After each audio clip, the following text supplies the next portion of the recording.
আরে চিঙ্কু দাদা, তুমি এই কাগজের প্যাকেটটা নিয়ে কোথায় ঘুরছো লুকিয়ে লুকিয়ে? তুমি কি আমার গায়ের মধ্যে পড়াতে এসছো এই কাগজের প্যাকেটটা? আরে কেউ আমাকে বাঁচাও, এই চিঙ্কু দাদা আমাকে কাগজের প্যাকেট পরিয়ে দেবে, আমি লাস্ট ইয়ার কোনো হাওয়া বাতাস পাবো না, আমাকে কেউ বাঁচাও। আরে ঠিক আছে তোকে আমি পড়াবো না, কিন্তু একে পড়িয়ে দিয়েছি, দেখবি এ কোনো পোকামাকড়ের হাত থেকে সবসময় দেখবি বেঁচে থাকবে, আর দেখবি এ খুব তাড়াতাড়ি বড় হয়ে যাবে।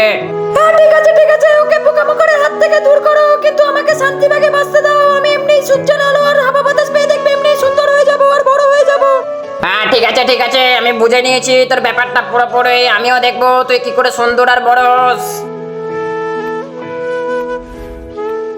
তো বন্ধুরা, তারপর যেটা হলো সেটা দেখার আগে তোমরা টাকাকে ভালোবাসো না মাকে? মাকে ভালোবাসে থাকলে একটা লাইক আর চ্যানেলটাকে সাবস্ক্রাইব করে দিও। আরে বল্টু, আমার গার মধ্যে এরকম কালো কালো ছোপ পড়ে গেছে কেন? আমার গাটা এরকম হয়ে গেছে কেন? আরে চিঙ্কি, তুই কি ঠিকঠাক কি রাতের মধ্যে ঘুমাসনি নাকি তোর গায়ে কোনো পোকামাকড় উঠে আসলো? থাক, তোকে আমার জিজ্ঞাসা করাটাই ভুল হয়ে গেছে, তুই সবসময় আমার খারাপটাই চাস। আরে খারাপের কথাটা কে বললি? তার জীবনটা তো পুরো আমি খারাপ করে দিয়েছি, আর কখনোই সে ভালো আর নেশপাতি হতে পারবে না। আরে তুমি তো আমার স্বপ্নটা পুরো ভেঙে দিলে, আমাকে সুন্দর নেশপাতি আর হতেই দিলে না।